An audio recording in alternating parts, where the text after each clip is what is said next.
നമുക്കിന്ന് 1 കൊരിന്ത്യർ 13:5 തൊട്ട് ദൈവസ്നേഹം എന്താണെന്ന് നോക്കാം. അത് അന്യരെ അപമാനിക്കുന്നില്ല, സ്വാർത്ഥം അന്വേഷിക്കുന്നില്ല, കോപിക്കുന്നില്ല, ദോഷത്തിന്റെ കണക്ക് സൂക്ഷിച്ചു വയ്ക്കുന്നതുമില്ല.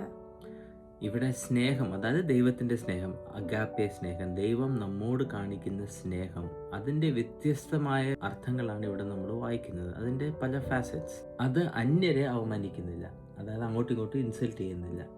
ഇറ്റ് ഡസൻ ബിഹേവ് റൂഡ്ലി, അതായത് നമ്മൾ മറ്റുള്ളവരെ ഇൻസൾട്ട് ചെയ്യാത്ത രീതിയിൽ, മറ്റുള്ളവരോട് റെസ്പെക്ട്ഫുൾ ആയിട്ടായിരിക്കും ഇരിക്കുക, ഡിസ്റെസ്പെക്ട്ഫുൾ ആയിട്ട് ഇരിക്കില്ല, അവമാനിക്കുന്ന രീതിയിൽ ഒരിക്കലും പെരുമാറില്ല. അതായത് കളിയാക്കുന്നതോ ആയിക്കോട്ടെ, സർക്കാസം, പരിഹസിക്കുന്നതായിക്കോട്ടെ, അതൊന്നും ശരിക്കും നമ്മൾ സ്നേഹത്തിലാണ് പ്രവർത്തിക്കുന്നതെങ്കിൽ മനഃപൂർവ്വമായി ഇതൊന്നും നമ്മൾ ചെയ്യില്ല.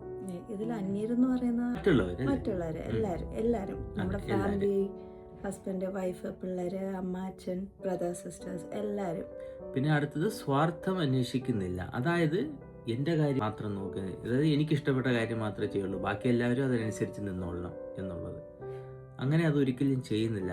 എസ്പെഷ്യലി അത് വിവാഹ ജീവിതത്തിലാണ് കൂടുതൽ കണ്ടുവരുന്നത്, അല്ലെങ്കിൽ ഇൻസൈഡ് ഫാമിലിയിലാണ് കൂടുതൽ കാണുക. പിന്നെ ജോലി സ്ഥലത്തും ഒക്കെ ഉണ്ടാവുമല്ലോ, നമ്മൾ ചെയ്യുന്ന രീതിയിൽ തന്നെ മറ്റുള്ളവർ, ഞാൻ എനിക്കിഷ്ടമുള്ളത് ചെയ്യും, മറ്റുള്ളവർ അത് ഫോളോ ചെയ്യണം. ഒരു വിശ്വാസി സ്നേഹത്തിൽ പ്രവർത്തിക്കുമ്പോൾ അതൊന്നും പാടില്ല. കാരണം ദൈവം നമ്മളുടെ അടുത്ത് അങ്ങനെ ചെയ്യുന്നില്ല, അല്ലേ? ദൈവം അങ്ങനെ ചെയ്തിരുന്നെങ്കിൽ ഈ നാട്ടിൽ ഒരു തെറ്റും ഒരു മിസ്റ്റേക്ക് ഒന്നും വരാൻ പാടില്ലല്ലോ. ദൈവം ഒരിക്കലും ദൈവ ഇഷ്ടം മറ്റുള്ളവരെ അടിച്ചേൽപ്പിക്കുന്നില്ല, പഠിപ്പിക്കുന്നുണ്ട്. കാരണം അതാണ് ശരി. അപ്പോൾ നമ്മളും അത് ശരി എന്നറിഞ്ഞ് പ്രവർത്തിക്കണം എന്നാണ് പറയുന്നത്.